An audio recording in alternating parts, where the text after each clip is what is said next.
Hello friends, దేవుని కృప వల్ల అయ్యగారు అమ్మగారు మీ అందరికీ దేవుని యొక్క విలువైన ప్రసంగములు స్వయంగా రాసినవి మీకు అందచేయాలని కోరుకుంటున్నాను. మా పుస్తకంలో సిలువ ధ్యాన ప్రసంగములు 83 ప్రసంగములు, క్రిస్మస్ ప్రసంగములు 50 ప్రసంగములు, బైబిల్లోని స్త్రీల ప్రసంగములు 72 ప్రసంగములు, మోషే సుఖోపవాస ప్రసంగములు 63 ప్రసంగములు. ఈ పుస్తకములు అయ్యగారు అమ్మగారు స్వయంగా రాసినవి మీ అందరికీ అందాలని కోరుకుంటున్నాము. మా పుస్తకములు కావాల్సిన వారు కాంటాక్ట్ అవ్వాల్సిన numbers: Bapatla reverend doctor P Jaipal garu, phone number 9866412025.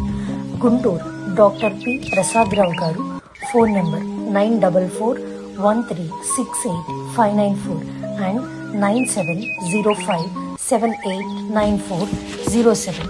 మా పుస్తకంలో మీరు తీసుకొని చదివి ఆదరణ పొంది దేవుని మహిమపరచాలని కోరుకుంటున్నాము. Don't forget to like the video. Thank you.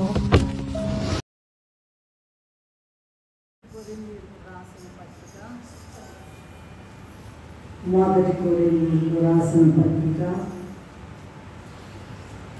27వ వచనం మాత్రమే చదువుకున్న 11వ అధ్యాయము 27వ వచనం మాత్రమే చదువు. కాబట్టి ఎవడు అయోగ్యముగా ప్రభు యొక్క రొట్టెను తినునో లేక ఆయన పాత్రలోనిది త్రాగును వాడు ప్రభు యొక్క శరీరమును గూర్చి రక్తమును గూర్చి అపరాధి అగును. చాలు, ప్రార్థన చేస్తుంది. మమ్మల్ని వెక్కిలిగా ప్రేమించిన మా తండ్రి, మంటి పురుగులమయ్యా, లెక్కలో కట్టేవాళ్ళం కాదయ్యా, ఒక గాలి వీచిందంటే వెళ్ళిపోయేవాళ్ళమయ్యా, ఏమాత్రం స్థిరత్వం లేదు నాకయ్యా. ఇక్కడ మాకు నాయన ఏదున్నా కూడా అదేమి మా వెంట రాదయ్యా. మేము ఎలాగైనా సరే మీ రాజ్యంలో చేరాలంటే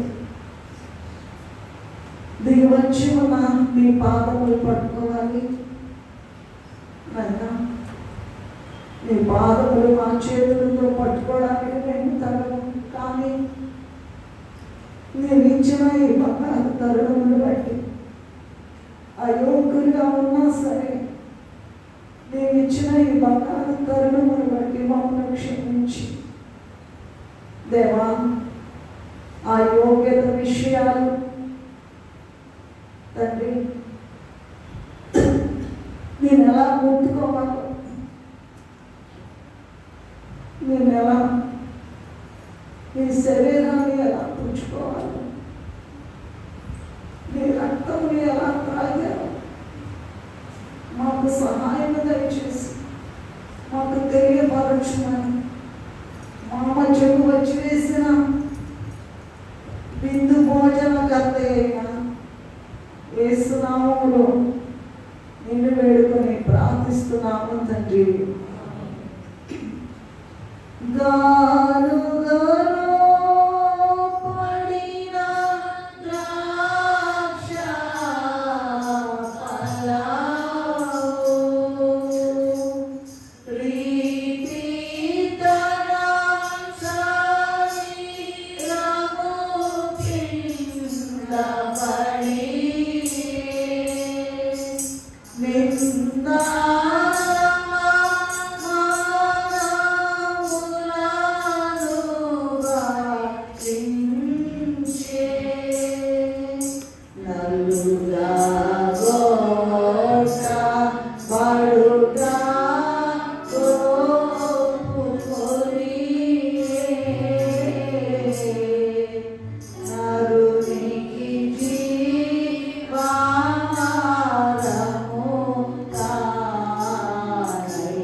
ద్రాక్ష ఫలం. ద్రాక్ష ఫలం ఎంత గట్టిగా ఉంటుందండి, చాలా మెత్తగా ఉంటుంది. గానుగులో పడితే ఎలా నలిగిపోద్దు ఆ రీతిగా తన శరీరం పిండబడింది. అలాగే రక్తధారలు చింది అలాగా ప్రవహించినాయంట. మామూలుగా ఇలా పంపు కొడితే ఇలా వెళ్ళిపోతుంది చూడండి, అట్లా ప్రవహించినాయంట. నింద అవమానములను భరించే నలుగురు ఒక్కబడుట ఒప్పుకొని అనేటువంటి ఆ సంస్కార భోజనం యొక్క లేదా సంస్కార భోజన విందు యొక్క ప్రాధాన్యతను, రహస్యాన్ని ఈ దినము మనము కొంతవరకు, ఎందుకంటే భూలోకంలో ఉన్నాము, మంటి పురుగులుగా ఉన్నాము, ఏ మంచి లేదు, ఏ శుభ్రత లేదు, ఏ విశ్వాసము లేదు, ఏదీ లేదు. కానీ మంటి పురుగులము, నరక పాత్రులము, నరకంలో కావలసిన వారమైన మనలను ఆయన ఇంత గొప్ప ధన్యతకు గురి చేస్తూ స్వయముగా దిగి వచ్చి మనకు అందించే ఆ శరీర రక్తాలు పుచ్చుకోవడానికి ఈ దినము దానికి సంబంధించిన విషయాలు మనము ధ్యానం చేసుకుందాం. ఒక్క వచనం మాత్రమే 27:11 అధ్యాయం మొదటి కొరింథీ. కాబట్టి ఎవడు అయోగ్యముగా ప్రభు యొక్క రొట్టెను తినునో లేక ఆయన పాత్రలోనిది త్రాగునో వాడు ప్రభు యొక్క శరీరమును గూర్చి రక్తమును గూర్చి అపరాధి. ఆ ఒక్క మాటే మనం నేర్చుకున్నాం. మరి ఈ లోక సంబంధమైన విషయాలలో కొన్ని పనులు చేయడానికి, కొన్ని పదవులు అలంకరించడానికి కొన్ని ప్రత్యేకమైన యోగ్యతలు అవసరం. మనకు తెలుసు, చాలామంది ఎంసెట్కి ప్రిపేర్ అవుతూ ఉంటారు, డిఎస్సి రాయడానికి ప్రిపేర్ అవుతూ ఉంటారు, గ్రూప్ 1, 2, 3, 4 ఎగ్జామ్స్ రాయడానికి సిద్ధపడతా ఉంటారు. మనకు తెలుసు, టీచర్స్గా అయ్యేవాళ్ళు, డాక్టర్లుగా అయ్యేవాళ్ళు, అలాగే డ్రైవింగ్ చేయాలంటే కూడా లైసెన్స్ కావాలి, తెలుసు కదా మనకి. సో ఈ పనులన్నీ చేయడానికి కొన్ని ప్రత్యేకమైన యోగ్యతలు కావాలి. కనపడిన వాళ్ళందరూ తీసుకెళ్ళి టీచర్లుగా పెడతారంటండి, డాక్టర్లుగా మీరు మందులు ఏమంటే అంటారా, ఎవరు పడితే వాళ్ళని డ్రైవింగ్ చేయమంటారా? చేయమంటారు. యోగ్యత ఉండాలి. అలాగే ఒక ప్రభు యొక్క ఇవి తీసుకోవడానికి కూడా యోగ్యత కావాలి. కొన్ని యోగ్యతలు అవసరం. ఎందుకంటే అందరూ అన్నిటికీ పనికి రాదు కనుక. యోగ్యత సంపాదించిన తర్వాత ఆ పనికి లేదా ఆ ఉద్యోగానికి సరిపోతారు. అలాగే సర్వ సృష్టికర్త అయిన దేవుడు లేదా క్రీస్తు ప్రభు ఆయన యొక్క శరీర రక్తములు తిని త్రాగాలంటే ఏమండి, మనిషికి ఏదైనా దెబ్బ తగిలితే ఎంత నొప్పి ఉంటుందండి అమ్మా. శరీరం మొక్క కోసి ఇస్తున్నారు ఇక్కడ, అది ఆలోచించారా? ఒక మొక్క కోసి అమ్మా అంటే కోసిస్తారా మనలో ఎవరైనా? నీ రక్తం కొంచెం పిండి అమ్మా అంటే పిండిస్తారా? గానుగులో పడిన ద్రాక్ష ఫలము రీతి తన శరీరము పిండబడింది. ఎంత భయంకరం ఆలోచించు. రక్తధారలట చింది ప్రవహించినాయి అంట, ఒక బొట్టు కాదు, చింది ప్రవహించినాయి అంట, కాలువలుగా పారిందట. ఎందుకంటే నీకు నాకు కూడా ఈ దినము మరి ఈ యొక్క శరీర రక్తాలు ఇవ్వడానికి ప్రభువు ఆయన తన శరీరాన్ని పిండి వేసుకొని తీసుకున్నారు ముక్కలు ముక్కలుగా, తన రక్తాన్ని మొత్తాన్ని కూడా పిండి వేశారు. కనుక ఈ శరీర రక్తములు చాలా విషయాలలో చాలా మందికి తెలియదండి. కొన్ని మందిరాలలో ఈ శరీర రక్తాలు తీసుకునేటువంటి ఈ ప్రాధాన్యత కూడా ఉండదు. అయితే మరి ప్రభు బలలో పాల్గొనే వారికి సర్వ సృష్టికర్త అయిన యేసుక్రీస్తు ప్రభు శరీర రక్తములు తిని త్రాగాలంటే యోగ్యత అవసరం. కనుక ఈ దినము మన పాఠ్యాంశం లేదా ధ్యానాంశం ఏంటంటే యోగ్యత, యోగ్యత, యోగ్యత. ఎట్లా పడితే అట్లా తీసుకోవడం అలవాటైపోయిందండి. ఒళ్ళంతా మురికి, చేతులంతా మురికి, మనసంతా మురికి, కాళ్ళంతా మురికి, మొత్తం అంతా మురికే. ఆ మురికి వాటితో వెళ్ళి తీసుకోవడం అనేటువంటిది చాలా ప్రమాదకరమైనటువంటి విషయం.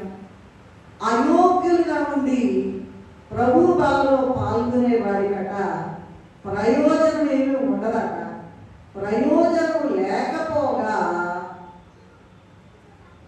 నష్టం కలుగుతుంది.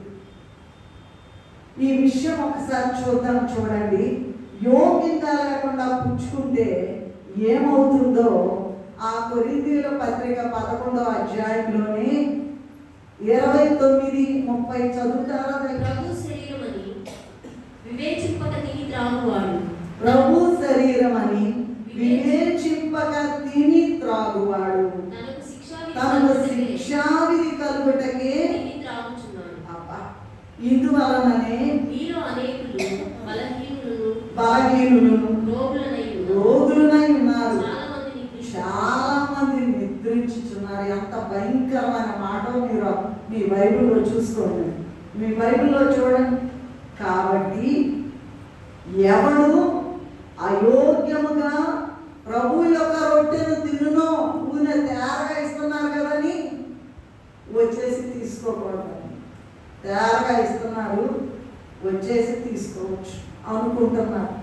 ఆ ఎవరు అయోగ్యముగా ప్రభు యొక్క రొట్టెను తినునో, లేక ఆయన పాత్రలోని త్రాగునో, వాడు ప్రభు యొక్క శరీరమును గూర్చియు రక్తమును గూర్చియు అపరాధియగును. మొత్తలేస్తారండి. No, is not fit, unfit. తెలీదు. చాలా కాలం వరకు కూడా నాకు తెలియలేదు. ఊరికేనే ఆట పాటలాడుకుంటా శరీర రక్తాలు పుచ్చుకుంటా. అది కాదు. ఈ యోగ్యత ఏమి కావాలి అనేటువంటి విషయాల గురించి ఇక్కడ ఏముందంటే, ప్రభు శరీరం అని వివేచింపక తిని త్రాగువాడు తనకు శిక్షా విధి. సరైన అర్హత లేకపోతే శిక్షా విధి, శిక్ష చేస్తుందంట. అలాగే ఇందువలననే రోగాలు వస్తాయంట. అనేకులు బలహీనులను రోగులునై ఉన్నారు. ఇంకొక ప్రమాదకరమైన మాట ఏంటంటే, చాలా మంది నిద్రించుచున్నారు. ఎవరు తీసుకోమన్నాడు? ఎవడు బలహీనం కామన్నాడు? ఎవడు నిద్రించడం అంటే చచ్చిపోవడమే. ఇంకెంతకాలం అపవిత్రంగా తీసుకుని వెళ్ళిపోవాలి. అంత భయంకరమైనటువంటి పరిస్థితిని ఆ దాంట్లో వెళుతూ సరిగ్గా తెలియక సమయాన్ని అలాగే ఈ జీవితకాలం అంతా కూడా వృధాగా గడుపుతూ ఉన్నాం. కనుక ఈ భూ సంబంధమైన వాటికే ఇందాక టీచర్లు, డాక్టర్లు, డ్రైవర్లు అనుకున్నాం కదండి, ఎట్సెట్రా ఎట్సెట్రా, వాటికే కొన్ని యోగ్యతలు ఉన్నట్లయితే, మరి అంటే భూ సంబంధమైన వాటికే ఇంత యోగ్యత కావలసి ఉంటే, పరలోక సంబంధమైన ప్రభు సంస్కారపు విందులో పాల్గొనుటకు ఇంకెంత యోగ్యత కావాలో ఆలోచించవలసిందిగా దేవుని నామములో విజ్ఞప్తి చేస్తూ ఉన్నాం. కనుక ఈ యోగ్యత అంటే ఏమిటి? అసలు ఏమి యోగ్యత కావాలండి? ఏమండి, గ్రూప్ 1 రాయాలంటే నేను కొంతమందికి గ్రూప్ 1 రాసే వాళ్ళకి, ఐఏఎస్ ప్రిలిమ్స్ రాసిన వాళ్ళకి నేను ఇచ్చాను, ట్రైనింగ్ ఇచ్చాను కాలేజీలో ఉన్నప్పుడు. అప్పుడు అసలు 24 గంటలు అది చదువుతున్నామండి, ఇది చదువుతున్నామండి, అది చదువుతున్నామండి, ఇది చదువుతున్నామండి అంటారు. ప్రిలిమ్స్ వరకు వచ్చారు, అయిపోయింది. మళ్ళా మెయిన్ అంట అమ్మో అమ్మో అంటున్నారు. భూ సంబంధమైన వాటికి అంత గొప్ప ఇది ఉంటే పరలోక సంబంధమైన ప్రభు యొక్క శరీర రక్తాలలో అంటే పరలోకంలో ప్రవేశించడానికి ఏమి యోగ్యతలు కావాలో ఆ యోగ్యతల గురించి మాత్రమే ఈ దినము మనం ధ్యానం చేసుకుందాం. ఈ యోగ్యతలు ప్రభు బలలో పాల్గొనడానికి ముఖ్యంగా 2 యోగ్యతలు ఉన్నాయండి. ఏంటండి? 2 రకముల యోగ్యతలు ఉన్నాయి. ఏమిటి ఆ యోగ్యతలు అంటే బాహ్యముగా కావలసిన యోగ్యతలు, అంటే కనపడేటట్టుగా బాహ్యముగా కావలసిన యోగ్యతలు. చెప్పండి, మళ్ళీ నేను అడుగుతా. ఇదే మన ధ్యానాంశం ఏంటి? దేనికి యోగ్యత? పరలోకంలో చేరడానికి, ప్రభు ప్రక్కన కూర్చోడానికి, యుగ యుగాలు ప్రభుతో ఉండడానికి, రాజులుగా యాజకులుగా రాజ్య పరిపాలన చేయాలంటే ఈ యోగ్యతలు సంపాదించాలి. ఈ యోగ్యతలు 2 రకాలని చెప్పాను. నంబర్ 1 బాహ్య సంబంధమైన యోగ్యతలు లేదా బాహ్యముగా కావలసిన యోగ్యతలు. 2వది అంతరంగములో ఉండవలసిన యోగ్యతలు. బాహ్యముగా ఉండవలసిన యోగ్యతల గురించి మొట్టమొదట చూచుకుందాము. నంబర్ 1 బాహ్యముగా కావాలంటే, బయట అందరికీ కనపడేటట్లుగా కావాలంటే కావలసినటువంటి మొట్టమొదటి క్వాలిఫికేషన్ ఏంటంటే బాప్తిస్మము. కొన్ని మందిరాల్లో బాప్తిస్మం లేదండి, అక్కర్లేదండి. బాప్తిస్మము నంబర్ 1. ఈ బాప్తిస్మం తీసుకున్న వారు మాత్రమే ప్రభు బలలో పాల్గొనాలి. అందరూ పాల్గొనడానికి వీల్లేదు. కొన్ని చోట్ల ప్రతి వారము తీసుకుంటారు. మనకి నెలకొక్క నాడే మొదటి ఆదివారం తీసుకుంటాం, మొదటి ప్రభు దినం నాడు తీసుకుంటాం. మంచిదే. అయితే బైబిల్ మిషన్ స్థాపించిన దేవదాసయ్య గారు ఏం చెప్పారంటే, సన్నిధి కూటాలు పెట్టుకోండి, అంతరంగ సంస్కారం తీసుకోండి. ప్రతి గురువారం కూడా అంతరంగ సంస్కారము ఇక్కడ కూటం జరుగుతుంది. సన్నిధి వారు మేము కూడా వీళ్ళు బట్టి వచ్చి పాల్గొంటాము. అక్కడ అంతరంగ సంస్కారం తీసుకుంటారు. లేదు, ఇంకొక మాట కూడా చెప్పారండి. ఎంత తేలిక చేయాలంటే అంత తేలికగా ప్రభు మనల్ని, మన బిడ్డలను మనం ఎంతగా ట్రైనప్ చేస్తామో, గొప్ప గొప్ప ఉద్యోగాలు, గొప్ప గొప్ప సీట్లు రావడానికి, గొప్ప గొప్ప ఉద్యోగాలు చేయడానికి, గొప్ప గొప్ప సౌదాలు కట్టుకోవడానికి ఎంతగా ట్రైనప్ చేస్తామో మనం కూడా అలాగూ ప్రభు సన్నిధిలో యుగ యుగాలు జీవించాలంటే, ప్రభు ప్రక్కన కూర్చోవాలంటే, ప్రభుతో సహవాసం చేయాలంటే ఏం చేయాలంటే యోగ్యత సంపాదించాలి. అంతరంగ సంస్కారం కూడా తీసుకుంటాం. మరి మనం తినేటువంటి భోజనం ముందు చూసారా? ప్రతిరోజు కూడా మనము భోజనం తింటాం కదండి. ఏం కూర అంటే పలానా కూర అంటారు, ఒక కూరైనా అంటారు. పచ్చడి కూడా చేశానండి, చారు కూడా చేశానండి, అట్లా మాట్లాడుకుంటూ ఉంటారు. అయితే మనము ఎంత చూసినా, ఎంత తిన్నా, పంచపక్ష పరమాణాలు భుజించినా, ఏమండి, పంచపక్ష పరమాణాలు ఏ రోజు తిన్నది ఆ రోజు విసర్జనం కావాల్సింది, వెళ్ళిపోతుంది. తిన్నది కడుపులో వెళ్ళింది, విడవబడుతుంది, విసర్జింపబడుతుంది. కానీ ఈ భోజనం అంతా చూచారా? ఏ భోజనం అండి? ఏ భోజనం అండి? మనం చెప్పుకునేది ఏ భోజనం గురించి? ఏమా? ఏ పలావు గురించి? ఏమా? అన్ని పలావులను మించిన ప్రభు సంస్కారపు విందు, ప్రభు సంస్కారపు విందు, పరుగెత్తుకొని రండి, ప్రభువే మన విందు. ఎలా రావాలండి? పరిగెత్తుకుని వస్తున్నారా? ఏదో వచ్చాను అంటే నాకు తెలియని స్థితిలో నేను విజయవాడలో చూసింది ఏంటంటే, నెల రోజుల్లో హాస్పిటల్ ఉంటారండి, నెల రోజులు హాస్పిటలైజ్ అయిపోతారు. సంస్కారం వచ్చిందంటే గడగడ గడగడ వణుకుతా. పెద్దోళ్ళండి, 80 పైనోళ్ళు, 90 ఏళ్ళోళ్ళు కూడా పట్ల తీసుకెళ్లి మందిరంలో మాకు శరీర రక్తాలు ఇప్పించారు. అటువంటి ఆశ మనకు ఉన్నదా లేదా? ఏమంటే కొంచెం బాగలేదంటే ఏమంటారండి? బాగలేదండి, మానేసామండి. సన్నిధి కూడా మానేసి తేరగా ఉందా? సన్నిధి పరుగా ఉండడానికి, తేరగా ఉందా? పరలోకంలో చేరడానికి సన్నిధి అంటే అగతాళిగా ఉందా? జవాబు చెప్పవలసి ఉంటుంది. ఒక దినము, పోయిన వారం అనుకుంటా, గురువారము మా ఖాళీ లేదు. అసలు ప్రతి దినం ఏదో ఒకటి పని చదువుతున్నాము, రాస్తున్నాము, అన్నీ చేస్తున్నాము. సరే ఇక్కడికి వచ్చామండి. నన్ను క్షమించాలి సన్నిధి వాడు. ఈ మాటలు నేను కూటమిలో చెప్దామని ఒక దినం అనుకున్నాను, కానీ కుదరలేదని.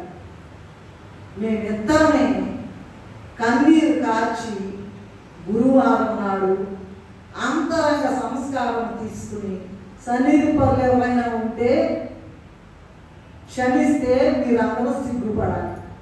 మేమిద్దరమే వచ్చి 10:30-11 వచ్చాము. 1:30 ఇక్కడే అయిపోయింది. ఎందుకమ్మా సన్నిధి వాళ్ళు అంతరంగ సంస్కారం పుచ్చుకుంటున్నారా? తీసుకుంటున్నారా అంతరంగ సంస్కారం? బడాయి కోరుగా సంస్కారం సన్నిధోళం అని చెప్పుకుంటారు. ఎందుకు ఆ బడాయి? ఎందుకు? సిగ్గుపడవలసినటువంటి విషయం. అందరినీ కూడా సన్నిధి పరులుగా ఉండమనలేదండి, అందరినీ కూడా సన్నిధి కొట్టడానికి రమ్మనలేదండి. ఎవరో వేరే వాళ్ళు వచ్చారట, అయ్యగారు అన్నారట, మీరు ఎలాంటి ముందు మేము ప్రార్థన చేసుకోవాలి, సన్నిధి చేసుకోవాలన్నారట. సన్నిధిలో లేని వారు వస్తే మీరు వెళ్ళండి అని దేవదాసయ్య గారు స్వయంగా చెప్పారట. సరే, ఇక నేను ఇంకా అవతలికి వెళ్ళను.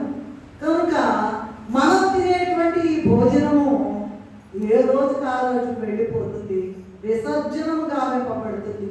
ఈ భోజనం ఏంటో తెలుసా? పరలోకంలో చేరడానికట తీసుకున్న ప్రతిసారి నీకు యోగ్యత వస్తుందట. 1 మార్కు 2 మార్కులో నీ యోగ్యతను పెట్టి 1 మార్కులో 2 మార్కులో, లేదా నీవు ఆయన సన్నిధిలో ఇష్టంగా ఉన్నావనుకో 100కి 100 మార్కులు వస్తాయి. అలా ప్రతి వారం కూడా, ప్రతి నెల కూడా మొదటి ఆదివారము సంస్కారం తీసుకోవడానికి ఏం చేయాలట? పరుగెత్తుకొని రావాలి.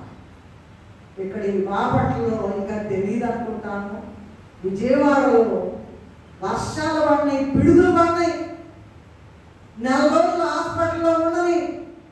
ఈ అట్లా పట్ల మమ్మల్ని మంచం మీద నుంచి దించి సంస్కారం తీసుకుని ఆలోచించు. అది ఎంత మన పరలోకంలో చేరడానికి అంటే మనం బాగా గొప్పవాళ్ళం అంటారా? తీసుకోకుండా ఉండడానికి ప్రభువే అంత గొప్ప దేవుడే తీసుకున్నప్పుడు ప్రభు కన్నా గొప్పవాళ్ళని ఎవరన్నా ఉన్నామా? ఇక్కడ సంస్కారం అనేది ఏంటంటే పరలోకానికి మనలను సిద్ధపరచడానికి సంస్కారం తీసుకున్నప్పుడల్లా మనలో ఉన్న మలినాన్ని శుద్ధి చేస్తుంది. ఆయన శరీర రక్తాలు పుచ్చుకోవడం ద్వారా మనం శుద్ధి చేయబడతాం.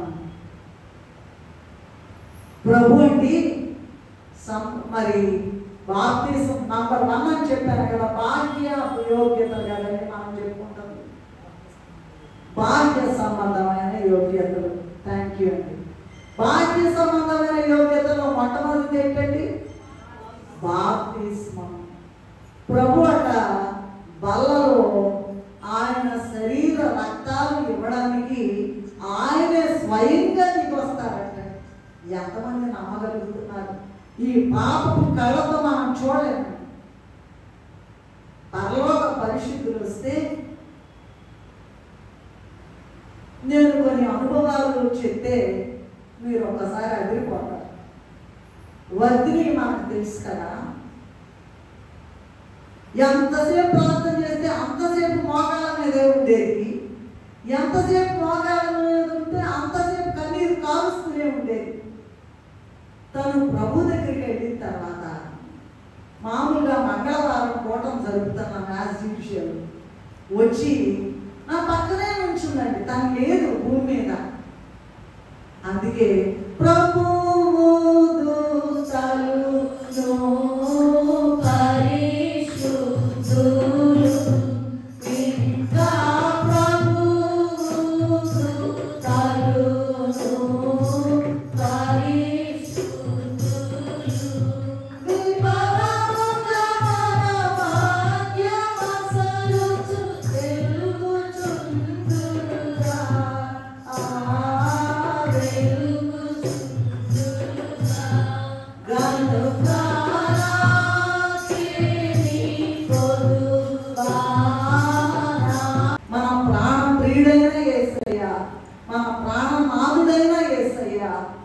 నాయన్నా రాగదే అనే పాటలో పాడుతూ భక్తుడే అంటాడు, నా ముద్దు మూట, నా బుద్ధి పాట నాయన్నా. ఎంత ప్రేమగా పిలుచుకుంటూ ఉంటుంది పెళ్లి కుమార్తె. కనుక ఎప్పుడైనా సరే ప్రభు సంస్కారపు విందులో పాల్గొంటే, ఇప్పుడు వర్ధిని విషయం చెప్పాను కదా, ప్రభు కూడా మనకు వచ్చి కనపడతారు. ప్రభు అండి బాప్తిసం తీసుకున్నారు. మత్తయి సువార్త త్వరగా వెళ్దాం మనము. 3వ అధ్యాయం మత్తయి 13లో, మార్కు సువార్త 1:9లో త్వరగా చదవండి. ప్రభు బాప్తిసం తీసుకున్నారటండి. ఆ సమయంలో యోహాను చేత బాప్తిసం పొందుటకు యేసు గలిలయ నుండి యోర్దాను దగ్గర ఉన్న అతని యొద్దకు వచ్చెను. తీసుకున్నారు. ఓకే, మార్కు 1:9 రెడీగా ఉండండి. మిగతా వచ్చారు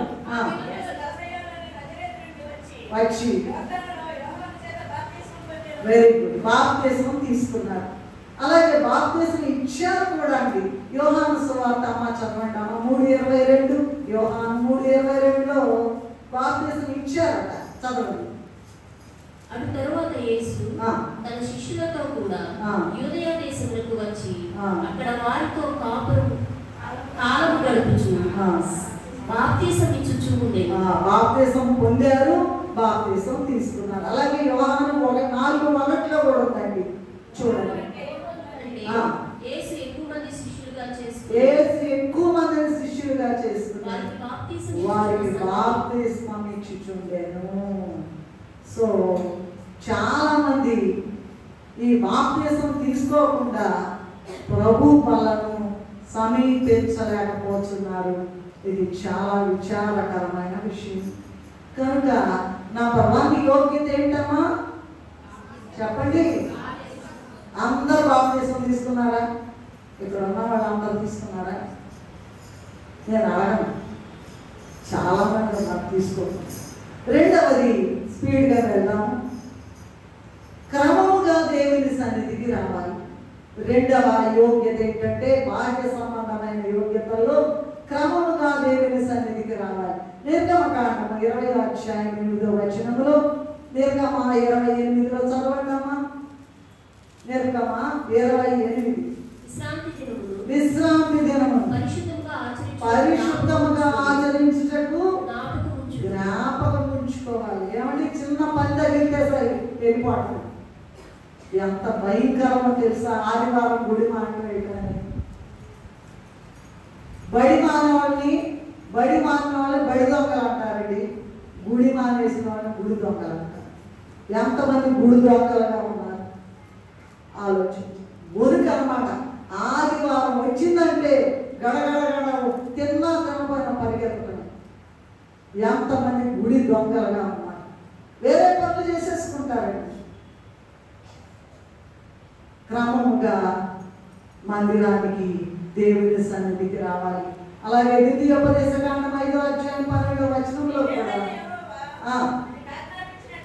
ఆజ్ఞాపించినట్లు విశ్రాంతి దినమును పరిశుద్ధముగా ఆచరించవలెను. చూడండి, విశ్రాంతి దినం. గ్రేసమ్మ గారు విజయవాడలో ఉన్న గొప్ప సన్నిధి పర్వాలు 80 సంవత్సరాల పైనే ఉన్నాయి నేను వెళ్ళేసరికి. ఆవిడ ఆదివారం నాడు ఏమి కూర వండుకోపోయినా పర్వాలా, పప్పు వండుకోండి, అది కూడా లేకపోతే నల్లకుండా ఉంది రండి. ఆదివారం మానబాకండి. ఆదివారం ఒక్క రోజు కూడా మానకూడదు. ఆ దీవెన పోగొట్టుకోకూడదు. యోగ్యత అంటే ప్రభు సంస్కారం తీసుకోవడానికి ఇది కూడా ఒక యోగ్యత. మరి ఈ ఆజ్ఞలను అతిక్రమించేవారట పాపము చేసిన వారు బల యొక్కకు రాకూడదు. 1 యోహాను 3:4 ఏముందంటే ఆజ్ఞాతిక్రమమే పాపము. ఏంటి ఆజ్ఞ? విశ్రాంతి దినమును పరిశుద్ధముగా ఆచరించాలి. పరిశుద్ధముగా అంటే నీ ఎంత అంతల వారే, నువ్వు చీఫ్ మినిస్టర్ కావచ్చు, ఆ తాత కావచ్చు, ఎవడక్కర్లేదు, మందిరానికి వచ్చి పడిపోవాలండి. బతికుంటే ఉంటనే గుళ్ళో, లేకపోతే అనవసరం. బతికున్నామంటే గుళ్ళో పడిపోవడం. అంత గొప్ప స్థితిలో ఉంటేనే అది యోగ్యత. రెండవది, క్రమముగా దేవుని సన్నిధికి రావాలి. ఏ యోగ్యతలు? బాహ్య సంబంధమైన యోగ్యతలు. మూడవది ఏంటంటే ప్రార్థనాపూర్వకంగా సిద్ధపడాలి. ఎట్లా పడితే అట్లా రాకూడదు. సంస్కారం అయ్యగారు గుర్తు చేస్తుంటారు కదా, రేపు సంస్కారం, వచ్చే సంస్కారం ఏదో సంస్కారం అన్ని ఆదివారాలాగే అయిపోయిందండి. ప్రార్థనాపూర్వకంగా సిద్ధపడాలి. లూకాసు వార్తలో మనకు తెలుసు కదండి, 18వ అధ్యాయం 1వ వచనంలో ప్రభువు చెప్పినట్లు విసుగక నిత్యము ప్రార్థన చేసేవారు మాత్రమే ప్రార్థనాపూర్వకంగా బల్లలో ప్రవేశించాలి. ఇస్తున్నారంటే, సంస్కారం తీసుకుంటున్నారంటే వెళ్ళిపోయింది నల్లకుండా తీసుకునేది, నోట్లో పెట్టుకునేది, కూర్చుంది. అది చాలా ప్రమాదకరం. ప్రార్థనాపూర్వకంగా ఈ నెల తీసుకున్నామంటే మళ్ళీ నెల దినాలు ప్రార్థన చేసుకుంటానే ఉండాలంట. అయ్యా, ఈ నెల నేను ఎలా తీసుకున్నాను, నాకు యోగ్యత ఉందో లేదో, అయోగ్యంగా పాల్గొన్నానేమో తండ్రి, నన్ను క్షమించి కనీసం వచ్చే నెలకైనా నన్ను సిద్ధపరచు అని విసుగగా నిత్యము ప్రార్థన ద్వారా సిద్ధపడాలి. మూడవది. నాలుగోది ఏంటంటే దేవుని సంఘ పరిచర్యలో పాలి భాగస్థులుగా, సహకారులుగా ఉండాలని. ఏంటండి? దేవుని యొక్క సంఘ పరిచర్య. దేవుడట నిన్ను నన్ను ప్రేమించి పరిచర్య చేయడానికి అవకాశం ఇచ్చాడు. కొంతమంది టగటగ వస్తారండి, మళ్ళీ టగటగ మానేస్తారు. ప్రతి దానికి నువ్వేం మాట్లాడుతున్నావో, నువ్వేం తలస్తున్నావో, నువ్వేం విత్తుతున్నావో అదే కోస్తావు. నీ ఇష్టం వచ్చినట్లుగా నీవు సంస్కారంలో పాల్గొనడానికి వీల్లేదు. చూడండి, ఫిలిప్పీలకు రాసిన పత్రికలో ఏం మాట రాసిందంటే, ఆ సహకారుల పేరు 4:3 చదవండి అమ్మా. 4:3 ఫిలిప్పీ 4:3. అవును, నిజమైన సహకారి ఆ స్త్రీలు క్లెమెంతుతోను నా ఇతర సహకారులు స్వార్థ పనిలో నాతో కూడా ప్రయాసపడిన వారు కనుక వారికి సహాయం చేయమని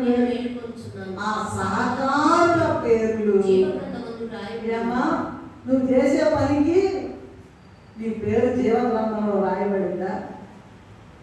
నేను ఇంతకుముందు ఒకసారి చెప్పాను, ఎంతమంది గుర్తుందో. మా నాన్నగారు చనిపోకముందు, అయ్యా నీ జీవగ్రంథంలో నా పేరుందా అని అడిగారు. చెప్పిన రోజే జవాబు రాలా. అయ్యా చూపించయ్యా అని ప్రభు పాదాలు పట్టుకుంటే ఒకరోజు జీవగ్రంథం తెరవబడిందంట. ఇదిగో నీ పేరు చూసుకున్నావా? రైట్, అయిపోయింది. నువ్వేమన్నా అడుగుతున్నావా? అసలు ఏం చేస్తున్నావు కనుక నీ పేరు జీవగ్రంథంలో రాయాలండి? తప్పించుకుంటాంటేనా? దేవుని పరిచర్య చేయకోకుండా ఎవరికి వాళ్ళు తప్పించుకుని తిరుగుతుంటేనా? ఏం చేసామని చెప్పాలండి? మార్కులు రాస్తే కదండి, చదివితే కదండి మార్కులు వచ్చేది. అంతేనా? చదవాలి, రాయాలి, మార్కులు వస్తేనేగా పాస్ అయ్యి డిగ్రీ ఇచ్చేది. తేడా ఎవరికైనా కదా. ఆ సహకారుల పేర్లు జీవగ్రంథంలో కూడా. ఏం చేస్తున్నావు? ఏదైనా పని మందిరానికి వస్తారండి, తీయా పట్టుకొని వస్తారండి. ఇక ఎప్పుడైనా మాట్లాడండి, పని అవగానే మాట్లాడతారు. అయిపోయింది, ఆ పని అయిపోయింది. ఇంకంతే. అది లోక సంబంధమైన విషయం. పరలోకానికి వెళ్ళాలంటే ఎవరెవరైతే సహకారులుగా ఉన్నారో ప్రతి ఆదివారం అయ్యారు 7 బయలుదేరతారు. ఇంటికి వస్తారు. ఎవరెవరు వస్తారో లిస్ట్ చెప్తారు. అయ్యగారు చెప్పకపోతే నేను అడుగుతా, ఎవరెవరు ఏం చేశారో కూడా చెప్తారు. ఆ సహకారుల పేర్లు చెప్పండి. నీ పేరు జీవగ్రంథం ఉందా? అసలు ఎప్పుడన్నా చూసుకున్నావా? అడిగావా? ఆ ప్రార్థన చేసావా? ఏమ్మా, ప్రార్థనా పూర్వకంగా సిద్ధపడాలి. ఒకటి. 4వది దేవుని సంఘం యొక్క, ఇది ఎవరిది కాదండి. చర్చ అనేది నాది కాదు, అయ్యగారిది కాదు, ఎవరిది కాదు. ఎవరిదని ఎవరు అనుకుంటే వాళ్ళదే. నా దేవుని ఇల్లు. నేను దేవుని కోసం చేస్తా. ఏం చేస్తావు? దేవుడు చూస్తున్నాడండి. నిన్ను నన్ను దేవుడు చూస్తున్నాడు. బయట చేసే కాదు, నీ అంతరంగం చూస్తూ ఉన్నాడు. ఓ మానవుండా నీ గతి ఏ మౌనో తెలియునా ఏ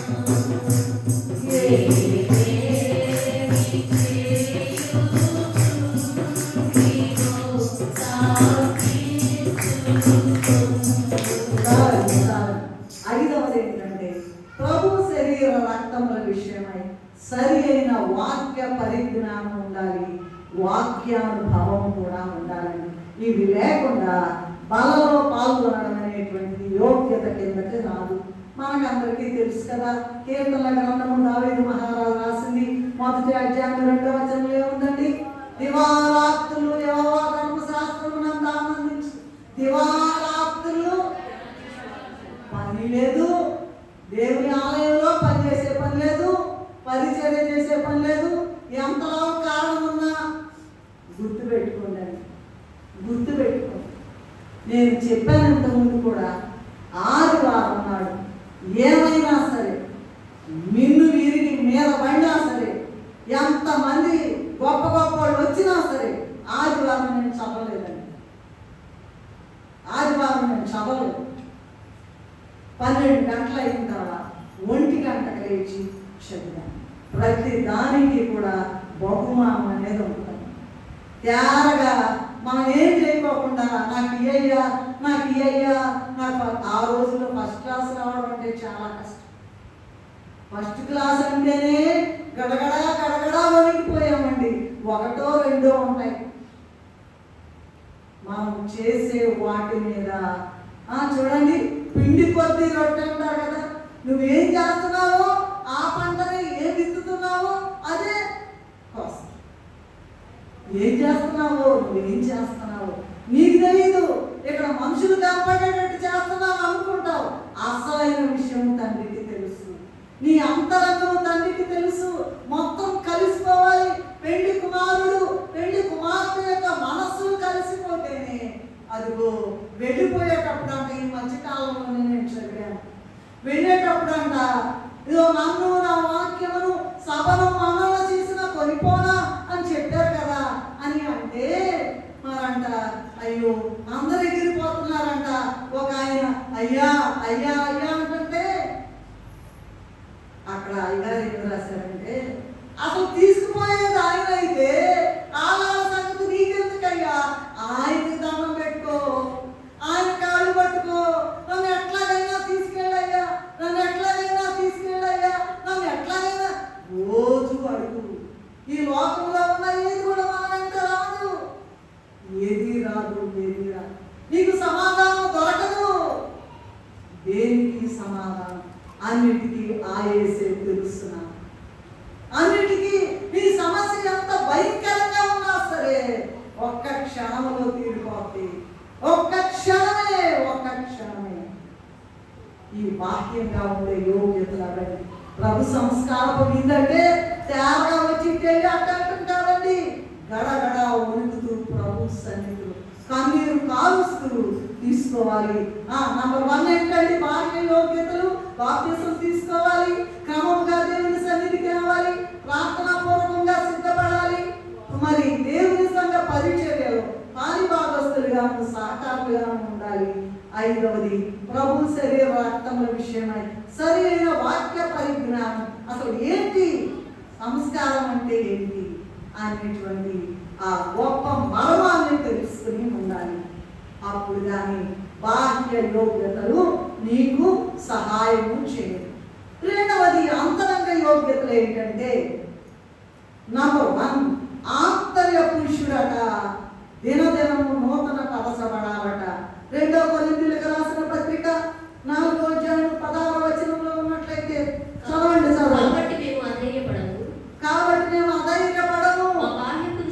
బాహ్య పురుషుడు కృషించుచున్నాను, ఆంతర్య పురుషుడు ఇందాక నేను చెప్పాను చూసారా?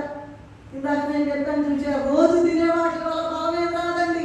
ఎప్పుడైతే నువ్వు సంస్కారం తీసుకుంటావో అప్పుడు నీలోనికి వెళ్ళి ఆ శక్తి, ఆ బలము ఎగరడానికి. ఎగరాలంటే 100 కేజీలు ఎట్ట ఎగురుతారండి బాబు. మా నాన్నగారు ఎట్లా వెళ్తామయ్యా, ఎట్లా పక్షులాగా అయిపోయామమ్మా, పావురంలాగా అయిపోయామమ్మా, ఎగిరి వెళ్తున్నా. ఇలాంటి విషయాలు చాలా మాతో పంచుకునేవారు. సరే, అంతరంగా యోగ్యతల గురించి తెలుసుకుంటున్నాం కదా. ఈ ప్రభు యొక్క శరీర రక్తాల్లో పాల్గొనేటువంటి మన యొక్క ఆంతర్య పురుషుడు బయటికి బాగా స్టైల్గా ఉండొచ్చండి, బాగా ఖరీదైన బట్టలు కట్టుకోవచ్చు, భలే అందంగా ఉండే భలే అందంగా ఉన్నాడే అనుకోవచ్చు. అవన్నీ జాగ్రత్తనాయి. దినదినము కూడా నూతన పరచబడి క్రీస్తు స్వరూపంలోకి రావాలి. ఎన్ని అవమానాలు, ఎన్ని నిందలు, అనవసరంగా నిన్ను అంటారు, రేగ త్వరపడకూడదు, రేగబాకండి. ప్రభువే సర్వాధికారి అయిన దేవుడే ఉమ్మేస్తే ఓర్చుకున్నాడు. ఏం తప్పు చేశాడని కొడాదెబ్బతో కొట్టారు, ఏమి తప్పు చేశాడని మేకులతో గుచ్చారు, ఏమి తప్పు చేశాడని బలులతో పొడిచారు, ఏమి తప్పు చేశాడని ప్రభువుని ఈడ్చుకుని వెళ్ళారు. అవన్నీ ఓర్చుకున్నాడు. ఆంతర్య పురుషుడు మరట ఈ సంస్కారం ప్రభు యొక్క ఆ సమర్పణ ద్వారా మరట మనలో కూడా ఆ దుర్మార్గంగా మాట్లాడే మాటలు, నోట్లో కత్తు నుండి మాట్లాడుతూ ఉంటాం. ఆ మాటలన్నీ పోవాలంటే నీలో ఉన్న దుర్మార్గపు ఆలోచన, ఈవిల్ నేచర్, నీకు ఎంతైనా బుద్ధి లేదు, అలాగే జరుగుతూ ఉన్నాం. నేను కూడా అంతేనండి, వాళ్ళలో నేను ముందున్నాను, నేనేమి తక్కువ కాదండి.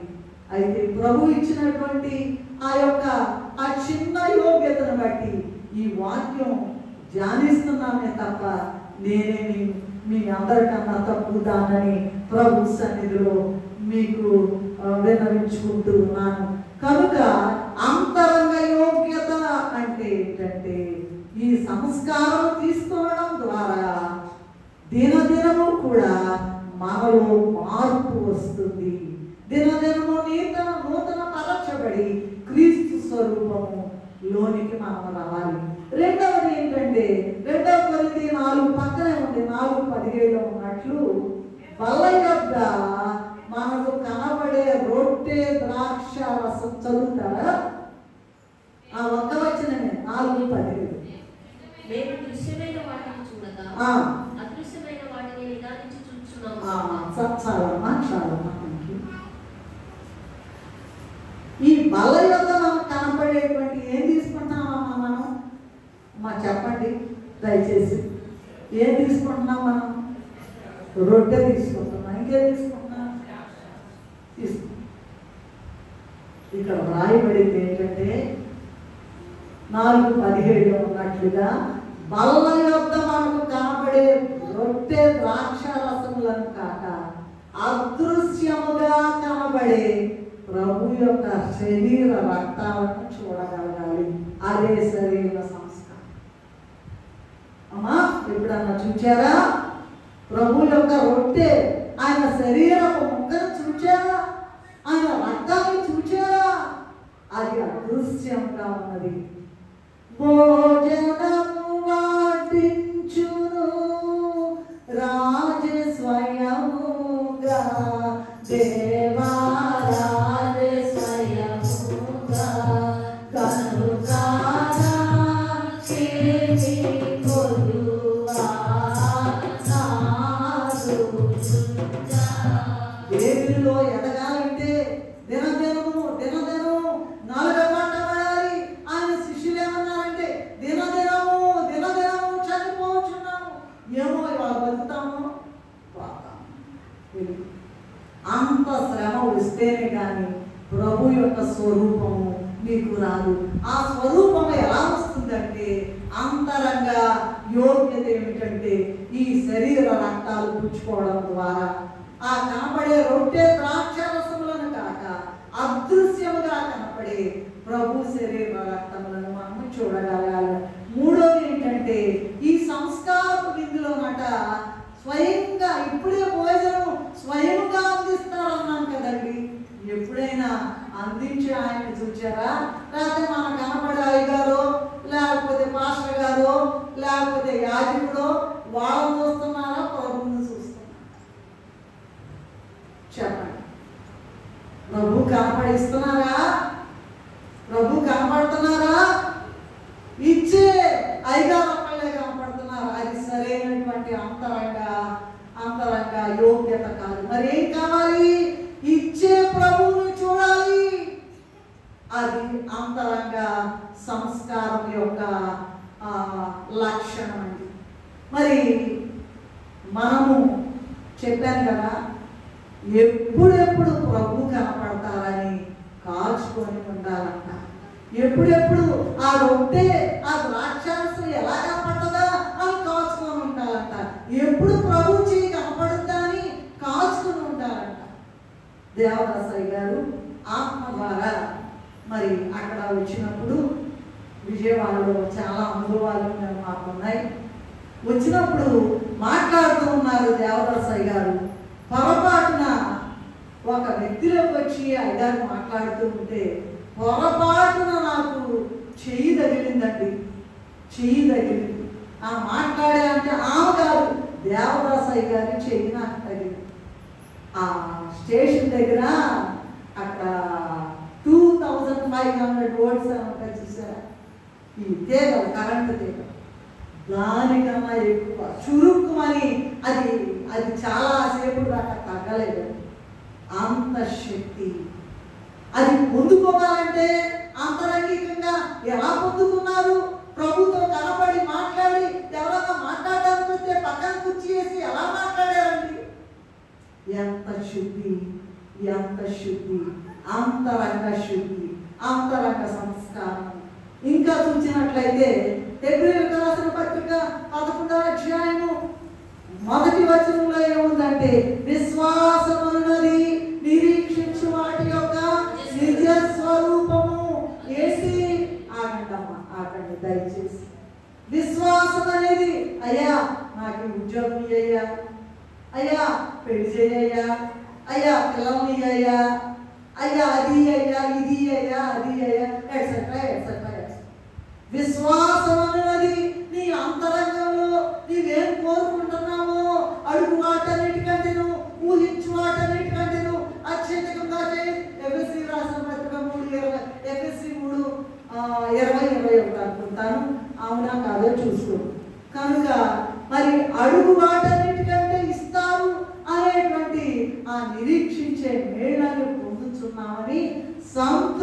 చెందాలట. అదే అంతరంగ సంస్కార లక్షణం. కనుక ఈ అంతరంగ సంస్కారం యొక్క లక్షణ ఆ యోగ్యత ఏంటంటే దినదినము ఆంతర్య పురుషుడు మరి నూతన పరచబడాలి.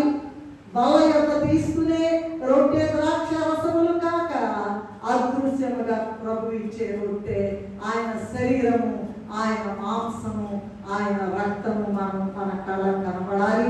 అంతేకాకుండా మన సంఘములో ఇచ్చేటువంటి అయ్యగారు, యాజకులు లేదా పాస్టర్ గారు కాకుండా ప్రభువే స్వయంగా ఇస్తానని, స్వయంగా వడ్డిస్తారని చెప్పారు కనుక ప్రభువు కనపడాలి. లూకాసు వార్త 12వ అధ్యాయము 36-37 ఉంటుందండి.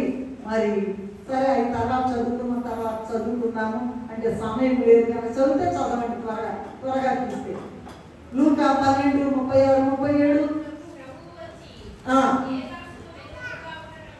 ఏ దాసుడు నేను మెలకుగా ఉండట కనుగొనునో ఆ దాసుడు ధన్యుడు. నడుము కట్టుకుని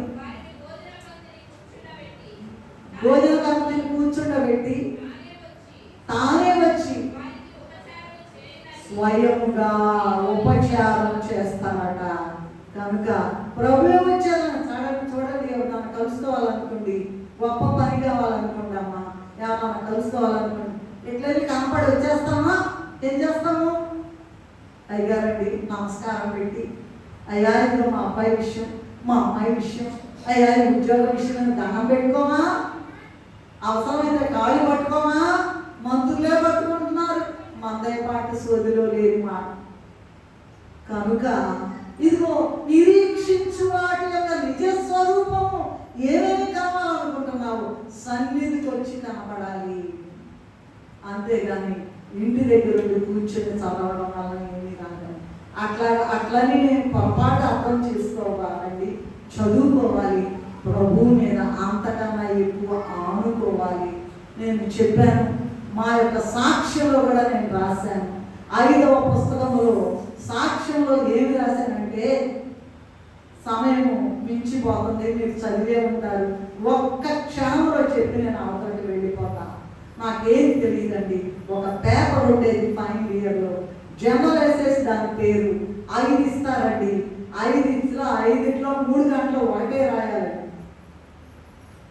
ఒక్కటి రాదండి. అందరికీ తెలిసింది గాంధీయిజం అనేది ఒకటే వచ్చింది.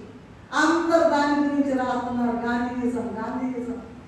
నేనేమనుకున్నానంటే గట్టిగా 5-10 నిమిషాలు నేను రాయటం మొదలు పెట్టాల. ఏసయ్యా నాకేం తెలియదు, అసలు ఏం చేస్తున్నావు, సిలబస్ లేదు, నీ ఇష్టం వచ్చింది. ఒకవేళ మొదలుపెట్టి ఒకటి రాసేవనుకో, అరగంట అయినాక రాలేదని ఆపేయాలిగా, 3 గంటల వేస్ట్. గంట రాసేవనుకో మళ్ళీ ఆపేయాలిగా, రాకపోతే 2 గంటలు రాసిన ఆపేయాలిగా. వస్తేనే కాన్ఫిడెన్స్. ప్రభువా నువ్వు వస్తేనే నేను రాయను, నా వల్ల కాదు, నాకేం తెలియదు. 3 గంటలు పెన్ను ఎత్తకుండా 167 షీట్లు నేను వాక్యంలో ఆ పుస్తకంలో సాక్ష్యంలో రాశాను. చూడండి, నా జీవితంలో గుర్తు పెట్టుకునేది అది ఒకటి. 167 షీట్లు అండి, 1 పేజీ కాదండి, షీట్లు.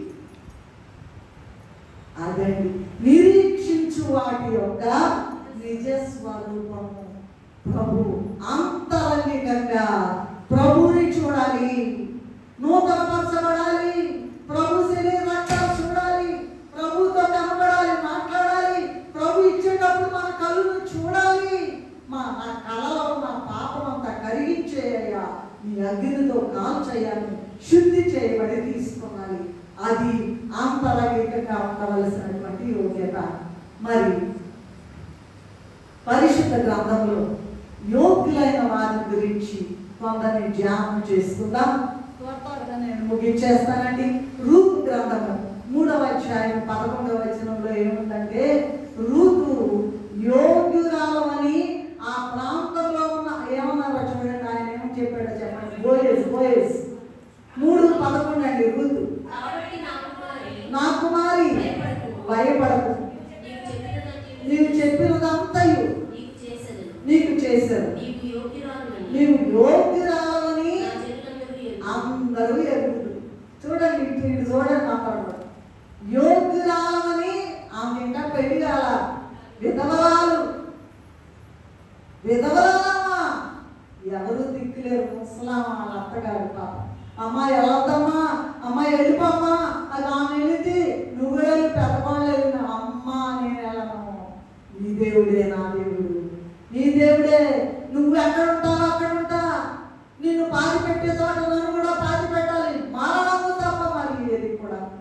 అంత యోగ్యురాలంట అని బోయజు పెంచుకుంటున్నాడు. ఇక్కడ బోయజు ప్రభువుకి గుర్తుగా ఉన్నారు, రూతు పెళ్లి కుమార్తెగా ఉన్నది కనుక మరి ప్రభు బలలో ఆయన చెప్పాడంట, నా జనులందరూ ఎదిగారు. ఏమని? ఎవరి యవనస్తుల పట్ల నువ్వు ఎట్లా పట్ల అట్లా తిరగలేదని అందరికీ తెలిసిపోయింది. అందరూ నాకు చెప్పారు, ఎంత నీతిమంతురాలు నీవు అని ప్రభు చెప్పారట. అలాగూ యోగ్యత సంపాదించుకుందంట. మరి ప్రభు బలలో పాల్గొనేటువంటి నీవు యోగ్యురాలని సంఘమంతా చెప్పగలరా? అప్పుడు ఆ మాట మాట్లాడుతుండేది నాకు మంట మండుద్దండి అంటారు కొంతమంది. ఆ మొహమంతా కూడా చూడబుద్ధి కాదండి అంటారు కొంతమంది. ఆయన వేస్తేనే నాకు ఇష్టం ఉంటే అంటారండి. నీకెందుకండి బాబు, నీ సంగతి నువ్వు చూసుకో, ఎవరో సంగతి ఎందుకండి అందరంట రూతుని గురించి యోగ్యురాలని చెప్పారట. ఆ యోగ్యత నువ్వు సంపాదించుకోవాలి. ఇక ఎస్తేరు గ్రంథంలో 1వ అధ్యాయం 19వ వచనంలో వష్టి తన యొక్క అవిధేయత వలన అయోగ్యురాలుగా ఉండిపోయింది. అందువలన రాణివాసం పోగొట్టుకుంది. ఎస్తేరు యోగ్యురాలుగా ఉండి అంటే విధేయురాలుగా ఉండి వష్టి స్థానంలో రాణి అయిపోయిందంట. నీవు కూడా నీవు ప్రభు ప్రక్కన రాణిగా కూర్చోవాలంటే యోగ్యురాలుగా సంస్కారపు విందులో పాల్గొనాలి. యోగ్యురాలుగా ప్రకటన గ్రంథం 3వ అధ్యాయం 21వ వచనము చదువుతారా కొంచెం? నేను జయించి నా తండ్రితో కూడా ఆయన సింహాసనం కూర్చుండి ఉన్నాను, జయించు అని నాతో కూడా రాజకు యేసు వాసులుగా రాజకు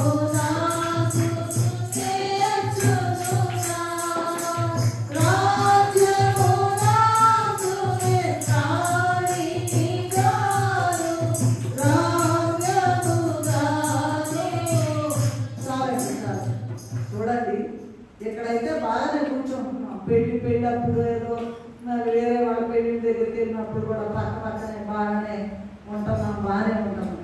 అసలైన సంగతి పెళ్లి కుమారుడు, అసలైన సిసలైన పెళ్లి కుమారుడు ప్రక్కన నువ్వు కూర్చోవాలంటే యోగ్యురాలుగా ఉండాలి. ఎస్తేరులాగా, విధేయురాల్లాగా, పూర్తి విధేయురాల్లాగా. అందరూ అన్నారంట, నాకు ఆ నెక్లెస్ పెట్టు, నాకు ఆ చెమ్మనారం పెట్టు, నాకు ఇది పెట్టు, నాకు గాజులే, నా చెయ్యి కనపడకుండా మా కాలేజీ అక్కడ చెప్పుకుంటారు. చెయ్యి కనపడకుండా గాజులు వేసుకున్నారు. ఏం గాజులు? పిచ్చి గాజులు కాదంటాయి, బంగారపు గాజు. ఎందుకండి అని, ఎందుకు ఆ గాజులండి? పరలోకం వెళ్ళే గాజులు కావాలి కానీ నీకు అక్కడికి ఎందుకు బతికిరావు? ఇక్కడ మామూలుగా ఏదో పొలమో లేకపోతే 2, 10 అక్కడ బంగారు వీధులు. ప్రియా యేసు రాజు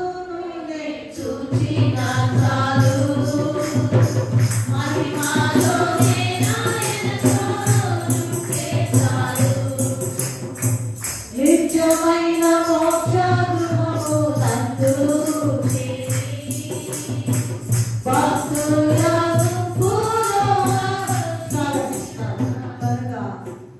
మరి రూతు యోగ్యురాలుగా అయిపోయి ఏమైందండి? మొత్తానికి అధికారికి బోయజు గారు గొప్ప ధనవంతుడికి భార్య అయిపోయింది. విధవ ఆమె యాక్చువల్గా, బట్ గొప్ప అంతస్తుకి వెళ్ళింది. ఈ రూతుకి బోయజుకి ఆ మనవాళ్ళు సన్నిధిలో చదువుతారు కదండి, ఏంటది చెప్పండి? ఓబేదుగా అన్నారు. ఓబేదు వాళ్ళ కొడుకు ఎవరంటే యెషయి వాళ్ళ కొడుకు ఎవరంటే దావీదు మహారాజు. అంత గొప్ప వలసలోకి వచ్చింది ఈ రూతు. నీకు ఎస్తేరైతే నాకు అవేమొద్దయ్యా, నాకు అవేమొద్దు, నాకేమొద్దయ్యా, నీ ఇష్టమైనవి పెట్టు. ఆయన ఏం చేస్తే నీ ఇష్టమైనది చేయి, నాకు వేరే వద్దు. పరిశుద్ధాత్మ ఇష్టాన్ని కోరుకున్నది ఆమె. అందువలన రాణి వాసం వష్టి బదులుగా ప్రకటించేశాడు రాజుగారు. అలాగూ మనం కూడా ప్రభు ప్రక్కన కూర్చోవాలి. లూకాసు వార్త 7:4 ఒకళ్ళు వచ్చారు, కొంతమంది పెద్దలు వచ్చారు. సమాజ మందిరపు అధికారి ఏం మాట్లాడుతున్నారంటే, యేసయ్యా నీ వలన మేలు పొందుటకు యోగ్యుడు అతను, యూదులు అని యోగ్యుడని యూదులు అంట యేసు ప్రభుతో చెప్పారు. ఎందుకు చెప్పండి, చదవండి అక్కడ. వారు యేసునకు వచ్చి, నీ వలన ఈ మేలు పొందుటకు అతడు యోగ్యుడు, అతడు మన జనులను ప్రేమించి మనకు సమాజ మందిరం తానే కట్టించునని ఆయనతో చెప్పి. ఏం చేశాడంట ఆయన? చెప్పండి అమ్మ, అందరూ చెప్పండి. నోరు తెరవండి, నోరు లేవా? ఏం చేశాడు ఆయన? ఏం చేశాడు? ఏం చేశాడు? నోరు లేదు పాలకు. నువ్వేం చేస్తున్నావు? మందిరంలో ఏం చేస్తున్నావు? ఏమ్మా ఏం చేస్తున్నావు? మందిరం కొరకు ఏం చేస్తున్నావు? సమాజ మందిరం కట్టాడయ్యా. నీ వలన అతని యొక్క దాసుడు, చనిపోయిన దాసుడు బాగుపడ్డాడు. అలాగే నీవుండే ఈ సంఘములో నీ సంఘ మరి యాజకుడు, అయ్యగారు, మాస్టర్ గారు ప్రభు దగ్గర మొరపెట్టగలడా? ఎంత యోగ్యురాలయ్యా, ఎంత యోగ్యుడయ్యా, అయినా ఏమైనా సరే ఆ పని చేసి పెట్టయ్యా అని ప్రభు దగ్గర అడగగలరా? ప్రభుని యాచించగలరా? నువ్వేమన్నా చేస్తే కదా అక్కడ ఉండేది. నువ్వేం చేయకుండా 0 మార్కులు అయితే ఏం చేస్తాడండి దేవుడు? లోక సంబంధమైన విషయాలు కాదు, అంతరంగ విషయాలు మాట్లాడుతున్నాం. యోగ్యులైన వారి గురించి. ఇదిగో ఋతు యోగ్యురాలుగా ఉన్నది, ఎస్తేరు యోగ్యురాలుగా ఉన్నాడు. ఇక్కడ సమాజ మందిరపు అధికారి యేసు ప్రభు ద్వారా యోగ్యత పొందుకున్నాడు. అలాగే సామెతల గ్రంథము 12:4 యోగ్యురాలట తన పెనిమిటికి ఏంటంట? ఎంతమంది కిరీటాలుగా ఉన్నారండి? ఆ తర్వాత చదవండి అమ్మ, చదవండి కమలా గారు. కిరీటము సిగ్గు తెచ్చినది. అమ్మా చదవండి, వినండి వినండి. యోగ్యురాలంట చెప్పండి, తన పెనిమిటికి ఎంతమంది కిరీటాలుగా ఉంటున్నారు, ఎంతమంది కుళ్ళు తెచ్చేవారిగా ఉంటున్నారు. అయితే యెషయా గ్రంథము 54:5 ఏముందంటే, నిన్ను సృజించిన వాడు నీకు భర్త అయి ఉన్నాడు. భర్త బల్లలో పాల్గొనేటువంటి నీవు ఆ భర్తకు కిరీటంగా ఉన్నావా, లేదా సిగ్గు తెచ్చేదానిగా ఉన్నావా? ఇంకోటి తీసుకుంటుందండి, ఇష్టం వచ్చినట్టు వాగుద్ది, అబద్ధాడుద్ది, అవి చేస్తుంది, ఈ చేస్తుంది, కూతురు మాట్లాడి వచ్చి సంస్కారం తీసుకుంటుంది. అసలైన సిసలైన నీ భర్త అక్కడ చూస్తాడు. నిన్ను సృజించిన వాడు నీకు భర్త అయి ఉన్నాడు. మరి ఆ భర్తకు నీవు మరి నీ చర్యల వలన కిరీటంగా ఉన్నావా, లేదా ముళ్ళు తెచ్చేవాడిగా ఉన్నావా? ఒకసారి ఆలోచించుకో. లూకాసు వార్త 8:15 చదవండమ్మా. మంచి నేలను పడిన విత్తనం వలె యోగ్యమైన మంచి మనస్సుతో పఠిస్తున్నావా? వాక్యాన్ని వింటున్నావా? ఓపికతో పఠిస్తున్నావా? తీయండి త్వరగా.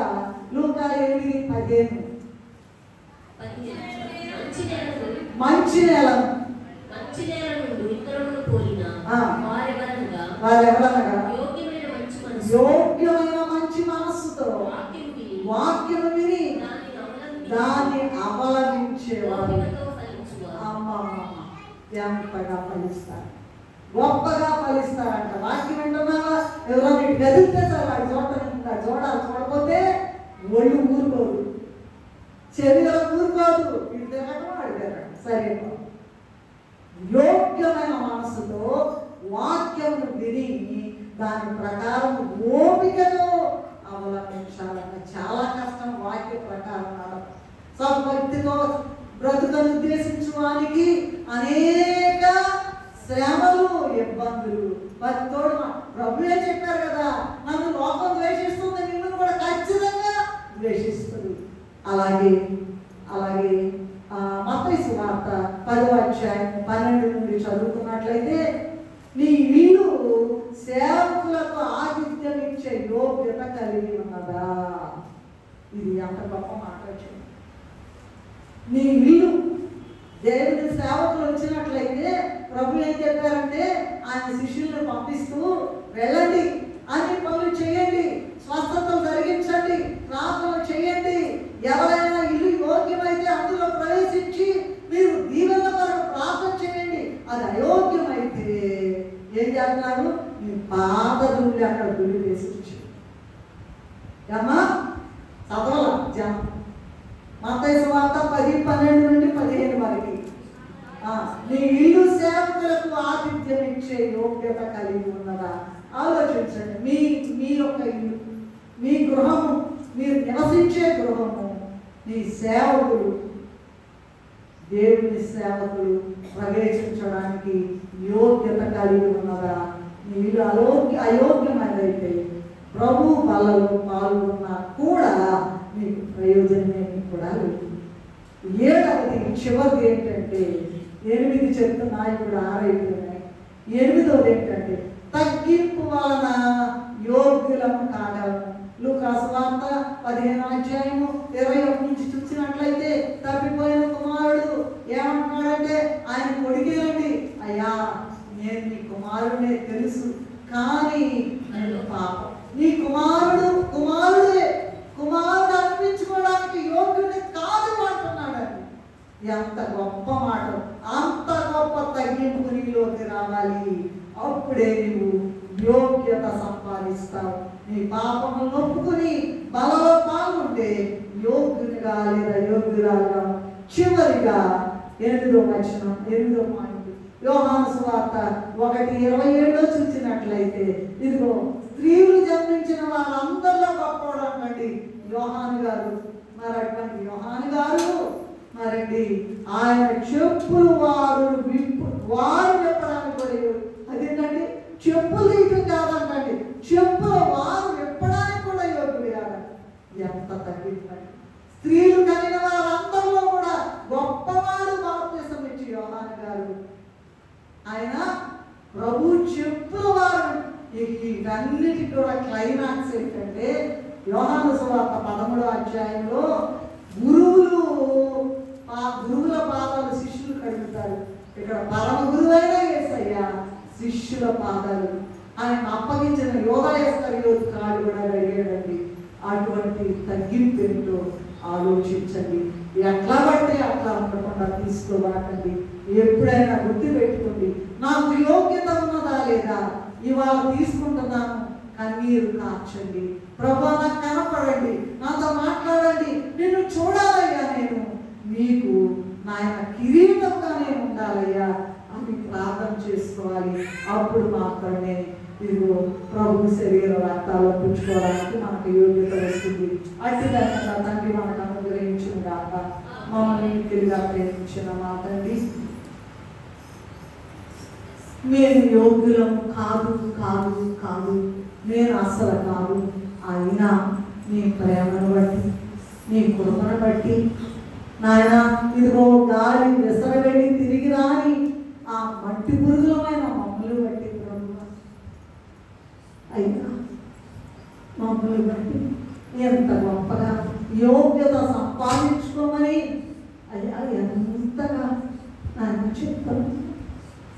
బుద్ధి తెచ్చుకుని ఈ సన్నిధిలో ఎలాగైనా యోగ్యత సంపాదించుకుని ఎట్లా పడితే అట్లా తీసుకోకుండా ఈ సన్నిధిలో యోగ్యత కలిగి, బాహ్యముగా యోగ్యతలు, అంతరంగంగా యోగ్యతలు, అంతేకాదు యోగ్యులుగా తయారైన వాటి గురించి నీవు మాకు వివరించావు కనుక అట్టి బంగారపు పలుకులు మా మనస్సులో ధ్యానం చేసుకుని, మననం చేసుకుని ప్రభువా నీ కాళ్ళు పట్టుకుని ఆయన కన్నీటితో నీ పాదాలు పట్టుకుని నేను పుచ్చుకునే కృప పాదాలు గురించి వచ్చేసిన యేసయ్య అతి పరిశుద్ధమైన నామములో ఎంతో ప్రార్థిస్తున్నాను.